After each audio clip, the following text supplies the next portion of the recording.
la lejanía, paisaje de ardientes llanuras, con sus arrozales de verde color. En noches, noches de verano, brillan los luceros con más esplendor.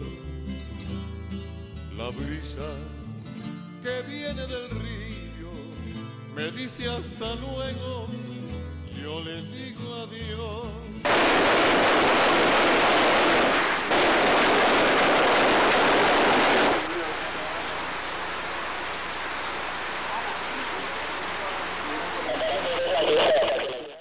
By the end of the 90s, the war faces the worst moment. The guerrilla have taken most of the places where I grew up. Displacement, not only by guerrilla but also by paramilitary forces, had made people move from one place to another. Of course, there are different circumstances, and I think I was very privileged about that because, well, I just lost memories. But still, I think we all lost something with the war. I could not go back to the place I grew up with my grandparents and where I have most of my memories with my father. Fortunately, I didn't live the war directly. I never saw a gun, I never saw a bullet.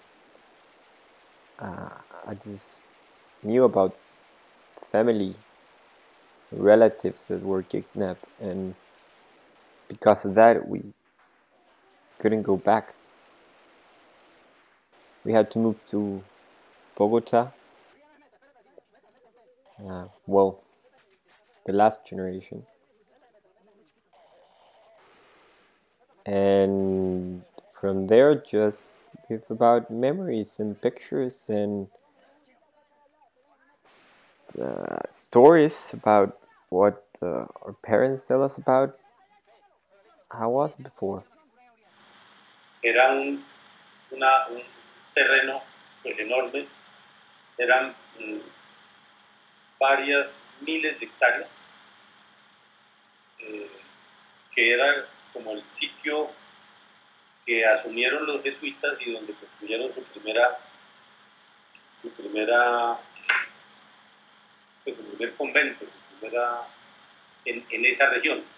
Y ahí estuvieron los jesuitas asentados hasta que fueron expulsados por la corona española, y la corona española le entregó toda esa tierra a un encomendero. Entonces se le entregó un encomendero, si no recuerdo mal, el apellido era Ladrón de Guevara, y Ladrón de Guevara le vendió todas esas tierras a un ancestro nuestro en el año 1826. Pues a partir de ese momento empezó la finca en cada generación pues a dividirse entre los hijos y entre los hijos y entre los hijos. Y pues esa finca le quedó a mi abuela, que es su bisabuela, Berta Borrero Solano, y a partir de ahí pues ya se dividió entre los hijos de ella, que son su abuela y sus tíos abuelos. Mi abuelita heredó todo eso, pero no hubo transmisión. Entonces una finca, o unas fincas que se manejan así, tiene que haber transmisión. Mi abuelita nunca fue con papá a darle la vuelta al campo, ella mandaba gente. Okay. Ella mandaba al mayordomo, ella mandaba a la gente. Y al romperse esa transmisión, ahí fue donde empezó a quebrarse la familia. Y la historia de las dos fincas no las puedes disociar. Okay. Malpaso se cayó, se desplomó. Y ahí se pelearon. Empezaron a tratar de reconstruir, y ahí es donde la historia del país entra en la historia de la familia. esa vaina se plagó. A mi abuelita le dieron algo así como una semana para vender mal paso o si no secuestraban a Nacho. El asunto fue así, entonces mi abuelita vendió en el 73 y solo quedó la manguita. Y la administraban entre ella y Nacho. Y nunca nadie dijo qué fue lo que pasó.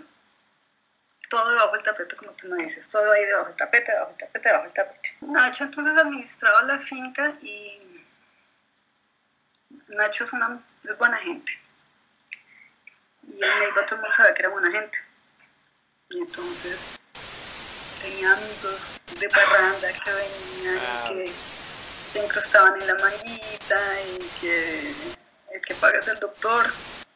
Nacho dijo, yo no quiero volver a administrar esa finca solo me trae problemas, a mí me sale a cachos, yo ya no más, Nacho ya estaba saturado con mal paso, y lo que te digo, no hubo transmisión, no hubo transmisión de conocimientos, entonces es muy difícil, si tú no sabes manejar, nadie te ha enseñado cómo vas a manejar una finca así de grande, o sea, no es posible. Entonces, Juan Camilo se le midió a la administración y al manejo de la finca. Es una época muy sabrosa de la manguita con Camilo. Yo creo que bajábamos Camilo, antes de vivir bajábamos casi todos los fines de semana, nos íbamos con Juan Camilo la manguita. Yo tomo la administración y empiezo a manejarla y a recuperarla y a volverla productiva, y de hecho se vuelve productiva hasta el año 91, año en el cual yo me voy a vivir allá.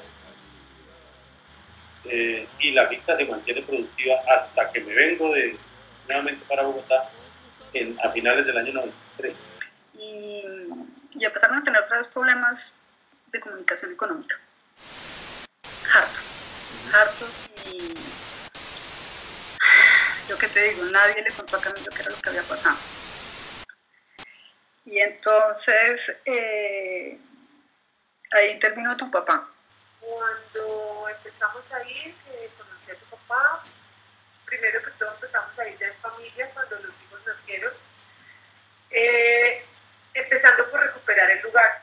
Fue como el lugar de su infancia. También un momento de encuentro en familia y un momento de valorar el pasado. Yo creo que ya aprendieron ustedes a valorar toda esa historia. Eso la hacía muy importante, muy valiosa. No en términos económicos, sino en términos de familia, de tradición, afectivos. Cuando la abandonamos, yo diría que para nosotros, como familia, hubo dos momentos. Cuando tu papá muere, pues ya no está la persona. La cosa es que no se deja. Okay. Y explotó ahí todo. Es una violencia terrible. Una época muy difícil, especialmente en esa zona. Porque era época de guerrilla, era época de, digamos, esos años en los que yo vivía allá fueron los primeros años de la reinserción del M-19, entonces había muchos reinsertados. Era muy doloroso. Sin embargo, recuerdo que cuando lo perdimos y él murió, todavía estaba yo de luto, pues como tenía que duré de luto unos 2 meses, así que creo que al mes fuimos a la finca.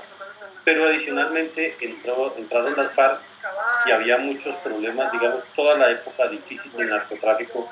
Y entonces se tomó una decisión, y es que la casa, para no volver a tener peleas de plata, se dividía la casa de la manguita.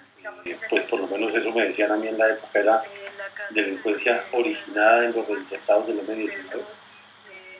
Pero entraron las FARC y empezaron procesos explosivos y estaba todo el problema del narcotráfico. Ya dejamos mucha iniciativa para ir porque no estaba él y porque él era quien nos jalaba también y manejaba el carro para llevar. Y una definitiva que ya fue nuevamente las amenazas contra tu tío, que era el que estaba a cargo de la administración de la finca. Ya esas amenazas ya eran de la guerrilla para que le pagara la vacuna, para que les pagara por no molestarlo, por no secuestrarlo, por no matarlo. Y ya eso él prefirió dejar de ir que acceder a todas esas imposiciones. I have a lot of struggles with that because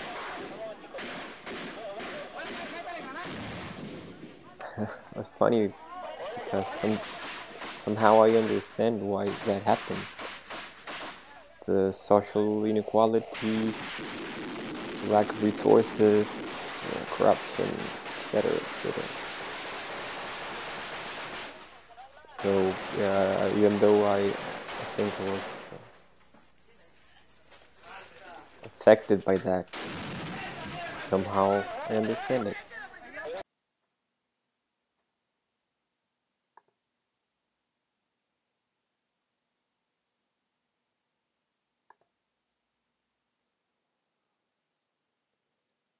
So during the peace treaty, I decided to go back. I don't know if things are better or not, but somehow you think things are going better. So some sort of a hope, I think. So with my friends and my girlfriend, we decided to go to Neiva.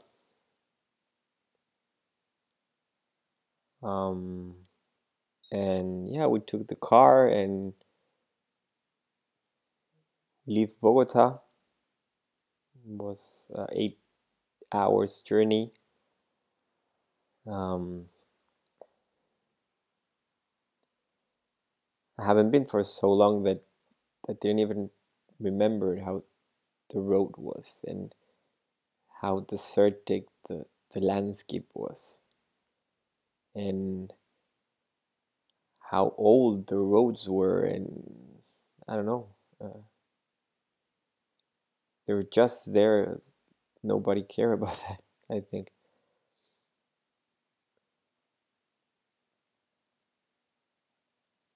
And yeah, I just wanted to bring those pictures into life and those memories and completing some stories and building my own.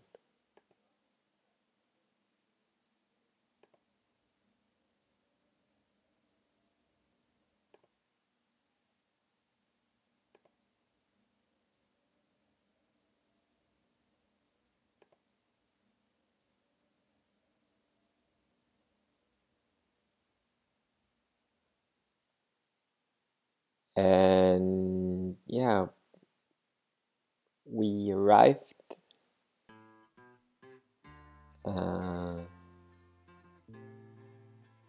And yeah, I remembered so much details about that place.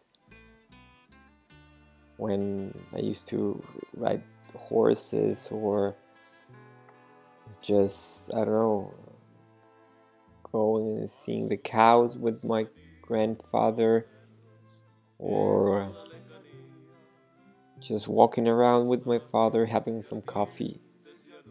Him, not me, of course. Not at that moment. The old kitchen, the floor, the lamps, the doors, the windows, that big hole in the wall. That was the first thing I saw when I woke up.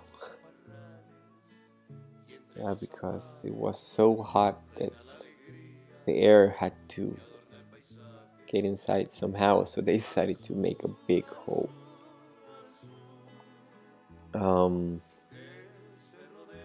Yeah, and it was nice. I get to remember a lot of things. I thought like something